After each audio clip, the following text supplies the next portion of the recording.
everybody. Welcome into Talking Fitchburg on this Friday, 27, 2022, Memorial Day weekend coming up. And we're excited for it. We've got to get through a little rain tomorrow, but then really a nice weekend ahead. It's going to be breezy, though. Be ready for that. It'll be warm, but breezy, too. So hopefully that's like best of both worlds. Unless you're like a fisherman like me, I think it's a little tough because, you're blowing all over the place. But it's okay. I'm going to enjoy this nice weather just as much as an expert, and I hope you do too. We got a great coming up for you, a very busy one. We'll get you the headlines, and we have a two-parter here today with the Fitchburg Historical Society. They're talking with the Wisconsin Historical Society with an archiver talking about the 1950s census. Yeah, we're going to break down in a two-part series today. Pretty interesting stuff, and you're going to want to stay tuned for that. But before that, we got a couple of headlines we want to get in as we go into the weekend. And first, we want to start Memorial Day closures. Your city service is at the City Hall Community Center, Senior Center, and Fitchburg Public Library will all be closed on Monday. The library will actually close May 29th. That's a Sunday and Monday for the Memorial Day weekend. All services will be back up on Tuesday. And the Fitchburg's annual Memorial Day service will be held on Monday, May 30th. This is going to be out at the Gorman Wayside Veterans Memorial Park. And it starts at 12:30 p.m. It's located at 2377 South Factory Road here in Fitchburg. Lisa Heitman, the lieutenant from the Fitchburg Police Department, has been chosen, and she has chosen the topic of remembering their sacrifice as her theme. Lisa's of the Fitchburg Police Department, as I mentioned, United States Air Force veteran. We'll also have the W post from Oregon, Brooklyn, American Legion post from Brooklyn and Oregon, and military honor guard, color guard, riflemen, all at this. So we're very excited to have all of those folks back. You can tune in live here at Fact TV at 12:30 to watch that. And then your trash recycling service day pickup will be delayed one day because of the Memorial Day holidays. So if you're normally get picked up on Monday, it'll get picked up on Tuesday, and so on and so on during the Memorial Day week. For any additional information on the schedule, go to our website, fitchburgwi.gov, and /refuse and recycling. Of course, we'll share the links, and we put up the headlines. And then want to warn you that the DNR warnings are going to be riding the Military Ridge State Trail and other trails Memorial Day weekend. So make sure you buy your state trail pass before you head out. It says wardens will be out on the trails checking for trail passes and stressing safety tips, and will be ready to answer questions from the public. Wardens will not be selling trail passes, so trail users must have trail passes before hitting the trail. 40-mile Military Ridge State Trail in Iowa and Dane County connects at Dodgeville and Madison by a way of an 1855 military route between 1,008. Is that what it is? 1,855 military route. 855 military. It's like I'm looking at it like it should be. Is it miles or is it? Anyway, you get the point. It's between Verona and Dodgeville, runs along the southern borders of Governor Dodge State Park. It passes the agricultural lands, woods, wetlands, and prairies. It's a beautiful, beautiful ride. If you haven't taken it before, certainly do it, but make sure you have your trail pass. Looking at the roads, Click It or Ticket campaign kicks off usually this week ahead of Memorial Day weekend. The annual Click It or Ticket campaign began on Monday, May 23rd, and runs through June 5th. Law enforcement agencies will step up their enforcement for drivers and passengers who are not wearing their safety belts. Buckling up is one of the quickest and easiest steps you can take to survive a crash. Unbelted drivers and passengers make up half of those who are involved in deadly crashes in Wisconsin. And you want to be safe as you head out there. We want you to be safe as well. 59% of people who are killed in a pickup truck are unseatbelted. That's a Wisconsin stat, by the way. And Wisconsin Knights buckle up, which is good. Half Wisconsin passenger fatalities come from this group. Other half comes from the group that doesn't buckle up. So you got to be careful on that. And percent of individual fatal crashes not wearing seatbelts in the state, it's pretty spread out pretty equally. We're still about at 50% across the state.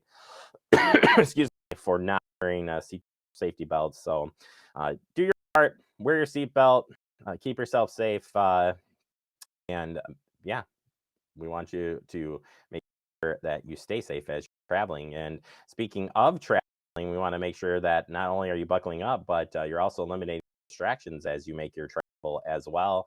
Slow down. Posted speed limits are applied to ideal travel conditions. Drivers are required to travel at a reasonable and prudent speed based on weather and traffic conditions. Eliminate distractions and focus on ahead for texting while driving. Texting while driving is prohibited and very dangerous. It's also legal in Wisconsin to drive versus to use a handheld mobile device in a work zone. So just put them down. Eliminate that distraction for sure. Make sure you check the road conditions as you head out, and of course, be safe as you make your travel. And there it is. Check, download the 511 app if you haven't downloaded that. It's the coolest app ever, and will give you the latest and greatest traffic conditions as you head out. So stay safe as you head out this Memorial Day weekend. All right, that does it for our headlines. Coming next, we open up our guests. It's a two-parter with the Fitchburg Historical Society, talking with the Wisconsin Historical Society about the 1950 census. That's coming up next right here on Talking Fitchburg.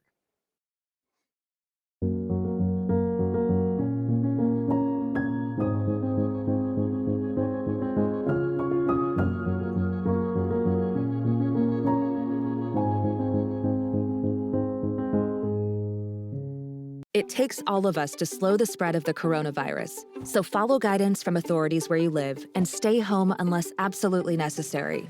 Use a delivery service for essential items like food and medicine. If you must make essential trips, stay 6 feet apart from other people. Wear a cloth face covering and wash your hands for at least 20 seconds as often as possible. Visit coronavirus.gov for the latest information.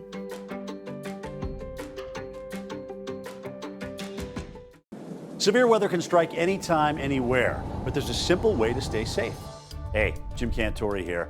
I stay safe in dangerous weather by planning ahead. You can stay safe too with a few easy steps. Build an inexpensive kit with supplies for your family's needs. Write down important information like phone numbers and medications. Always talk with your family and remember any pets in your planning. Be ready, be safe. Start your plan today at ready.gov/plan. Hey, boss. Okay. I said I'm fine. Put me to bed, see you in the morning. With the frosted Superman, but it wasn't on it. And we lost it. In my head, in my head, in my head. Where you at, underlay, in my head. Hey, son. Hey, Bob. You know you can talk to me. Yeah. We're all just trying to keep things running for those who rely on us. Ready! That's why we don't have time to be sick with the flu. And especially this year, no one has time to get sick. Get a flu shot for yourself and those around you too. This is Catherine Schneider from the Fitchburg Historical Society. We are so pleased today to have with us a librarian from the Wisconsin Historical Society. Laura Bessler has kindly consented to be with us, and she is a reference librarian with particular expertise in library archives and museum collections. So welcome, Laurie. Thank you. Today, our focus is going to be on the 1950 U.S. Census. And Laurie, could you give us kind of the overall big picture about the United States Census, why the government takes that census every 10 years, what that's about, and how long has that been taking place? We've been doing this from the very get-go with this country. So 1790 was the very first census that was taken, and it was decided it would be done every 10 years by the federal government. And so you have little differences in, or sometimes bigger differences in what is being asked of each person. But basically, one of the reasons they did this is so that they could count how many people are in the country. And that still matters for representation and taxation and everything else. And so in the early years, 1790 to 1840, they were just asking the name of the head of household, and then how many males and how many females, and they would break it down into different categories of white, persons of color who were free, enslaved people. Those kinds of numbers were just tabs as to how many people were in each household. And then you also had it broken down into age groups as well. By 1850, they started asking everybody's name who was living in the household. And it's, of course, we still had states that were enslaving people. And so in those states, you also had special schedules called slave schedules. But even then, those slave schedules did not list the names of the enslaved, only those who were enslaving. And so it's interesting to look at those for 1850 and 1860. 1840 also mentions information of the people who enslaved others. And so 1870 is the first census really that lists everybody who is living in the United States, even though they are still missing information about indigenous populations. So you have those kinds of categories that are happening over time. By 1900, they're actually asking a lot more questions about those who had immigrated. And so you see a rise in the immigration of those coming from other countries into the United States by about 1890. And so by 1900, they're thinking, we should probably try and gather some stats on this. And so they start asking questions like, you know, what's your name and how old are you? But also, were you born in another country? And what was that country? And what year did you immigrate? And are you a citizen? Have you started the process? Are you not at all started in the process? Have you fulfilled the process of becoming a citizen? Very detailed questions. So 1900 to 1950 has a great amount of detail in the censuses. Those that are earlier, 1850 to 1900, give a little less. And of course, 1790 to 1840 certainly give the least amount, but they're still valuable for those doing family history because, and that's most of the people I think using these other than social historians, are the general public who are looking at their family, finding a way to pin them down as to where they're living at a certain time in a certain place. So the censuses are core to family history. Oh, great. And so much variation through time, what the United States government was interested in finding out, depending on what was happening in the country. Would you fill us in on why the 1950 census is in the spotlight this year? What's so important about the 1950 census? Well, 1950, the reason it's being released or had gotten released on April 15th is that, it was April 1st. I can't remember now, it's been a while. But anyway, it was released in April because there's a 72-year Privacy Act that prevents those from being released until 72 years after the census was taken. And so, or was created. And so in 1960, we have to wait another 10 years to view. Now, this 72-year Privacy Act was enacted in 1978 by the federal government. And so that's why we don't have access to those. And that's why all of us family historians were looking for that April date to come around for us to, we get access now. The problem is that right away it wasn't indexed because those big companies like Ancestry or the private organizations like the Latter-day Saints, they also didn't have access to those. And so indexing happens at that level of those private organizations. And so the fully indexing of it, I would guess will be done by June, judging on how fast the 1940 got released 10 years ago and how fast it got indexed. And so you have, that's the reason why 1950 is pretty exciting for us family historians. Oh, for sure, 1950. And I must say personally, I am going to be on that census that's going to be released. So it's really interesting that privacy. So privacy is really the issue with not releasing that data until 72 years later. That's correct. That's correct. I'm keeping a cat at bay here. So yes, there's that Privacy Act that prevents it otherwise. All right. And then specifically, what can you find on the 1950 census? What is maybe unique about that particular census? Well, you know, it's interesting. 1940 and 1950 kind of share a very unique situation with them. And that is that they have additional columns of information, additional lines for certain people who fall on certain lines in those censuses. And so every 10th line or something, they designate that as a person who gets additional questions. And those questions are listed at the bottom of the page. And so that's very similar to 1940, but it does ask more detailed questions. What I found the most glaring when I first looked at these is the column headings. It was interesting how they worded the questions. In 1900, if you look at those columns, all the other censuses really, if you look at the columns, it's about this person. Where was this person born? Where was this person? How old is this person? In 1950, they say, how old is he? Like, why would you do that? I don't get it. Why would you do that? There are women being noted here too. And yet the column headings definitely say he. So I'm very interested to see what social historians say. How did that shift? What was going on in the minds of the people who developed these questionnaires? So that was interesting to see.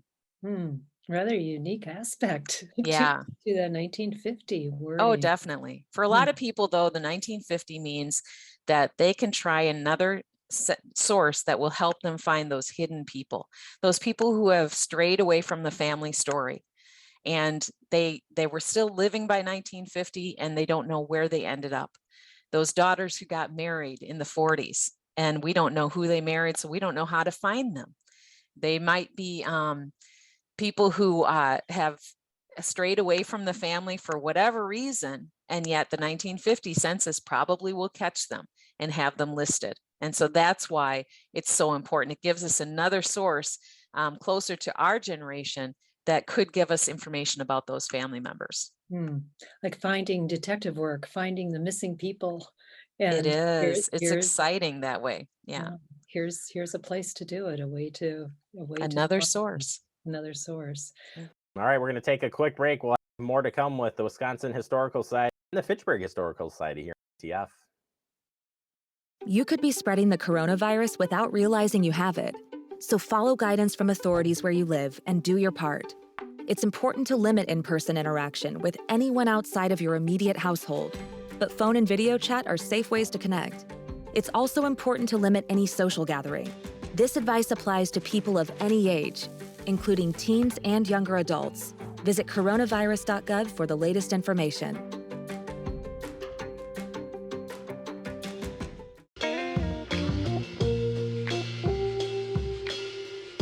After you joined our family, it was like, I really do feel complete now.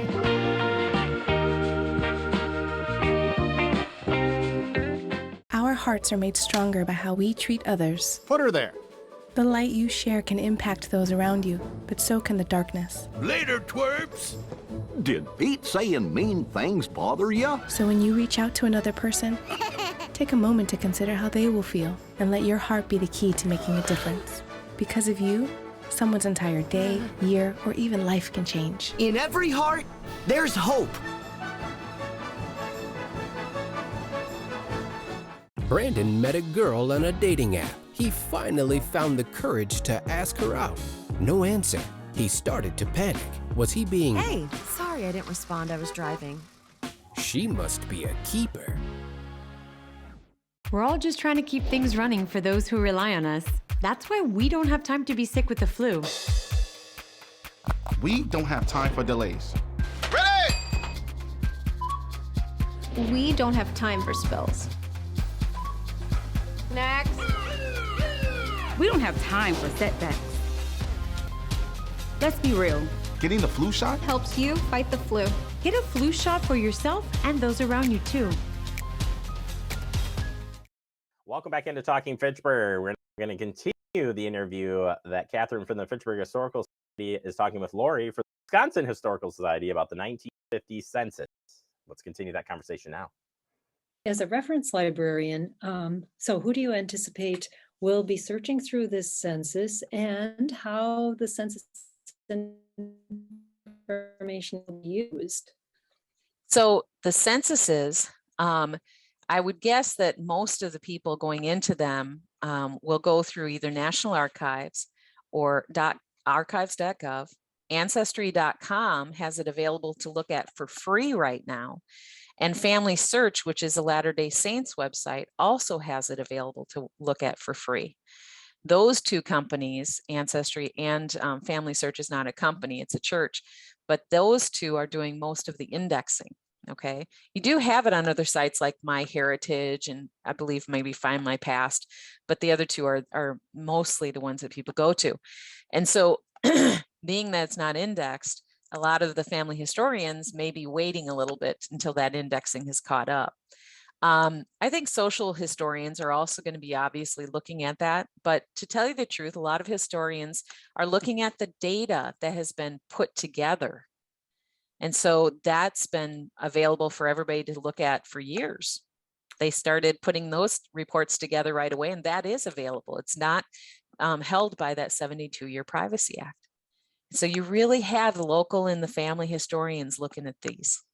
Ah, I see. So the general data then has been available. So Oh, yes. my next question was going to be like the census. This is right after World War II, the 1950 census, first census taken after World War II, which was major social changes during that period of the war.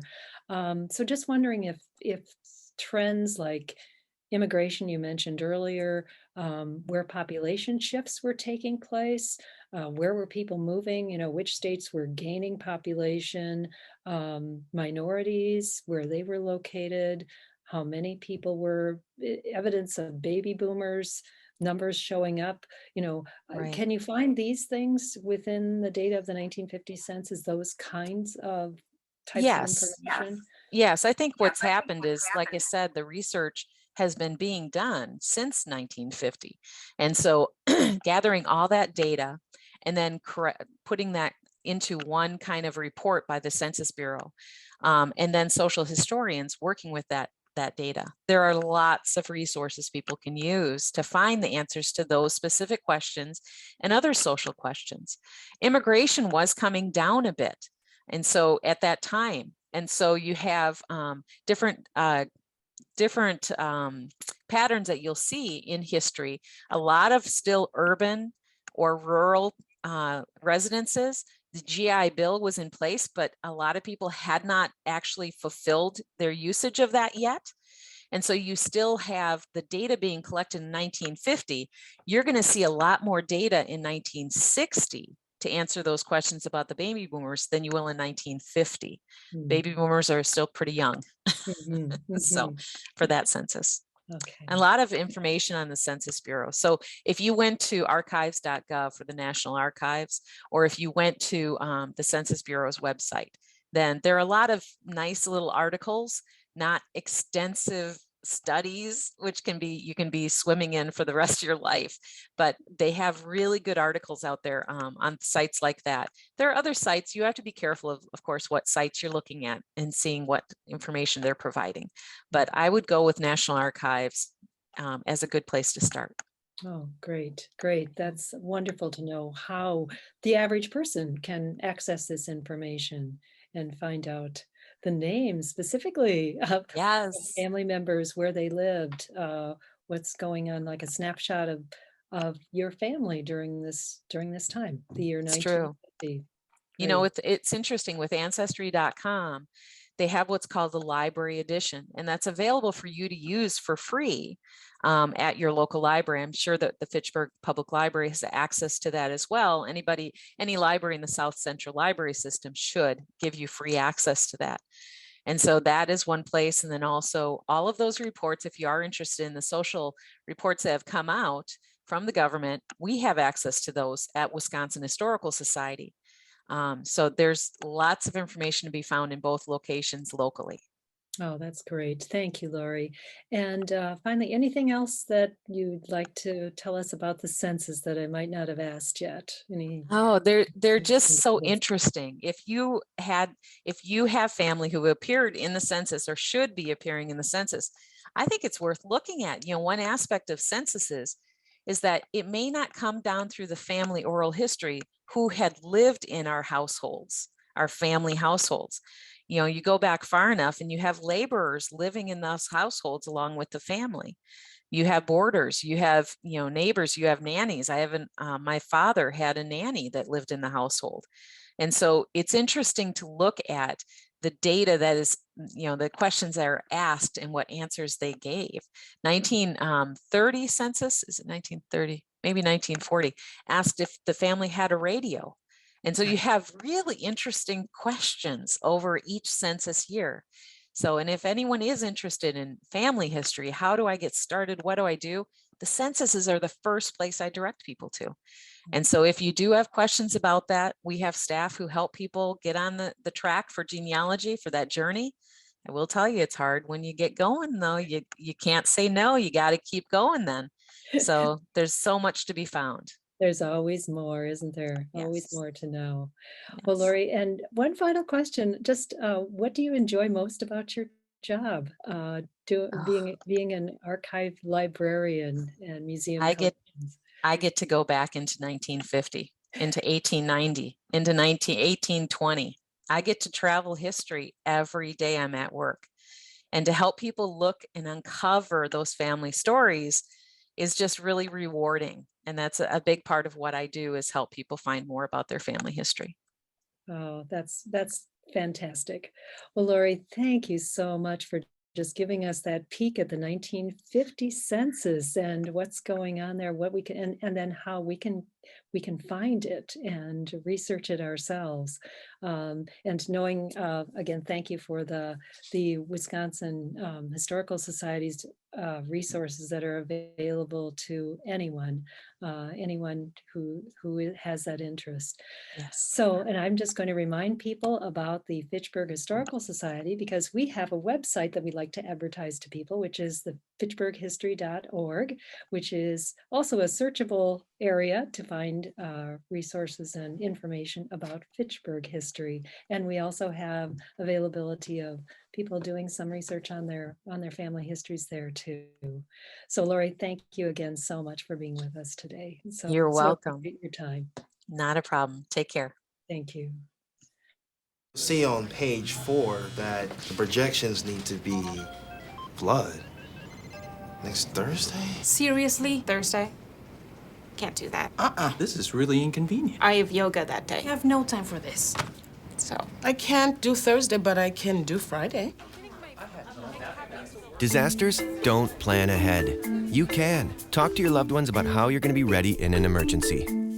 Don't wait. Communicate. Type 2 diabetes can have a big impact on your life, but how can it be prevented? Well, the first step is knowing if you have prediabetes, a serious medical condition that puts you at high risk for type 2 diabetes. 1 in 3 American adults has prediabetes, but more than 80% don't know they have it. The good news is, prediabetes can be reversed, and for many people, healthy changes in their daily routine can make a big difference. Take the 1-minute risk test today at doihaveprediabetes.org.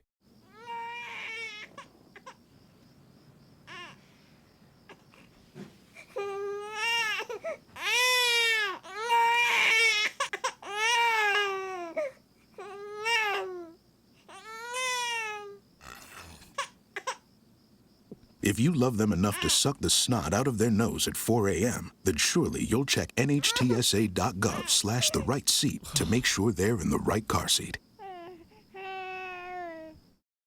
Welcome back into Talking Fitchburg. Wrapping up the show for the day, I want to thank the Fitchburg Historical Society, Catherine, for setting up the interview with the Wisconsin Historical Society, talking about the census from 1950s. And Andrew, correct me here if I'm wrong, but did you say it's 72 years before they release the census?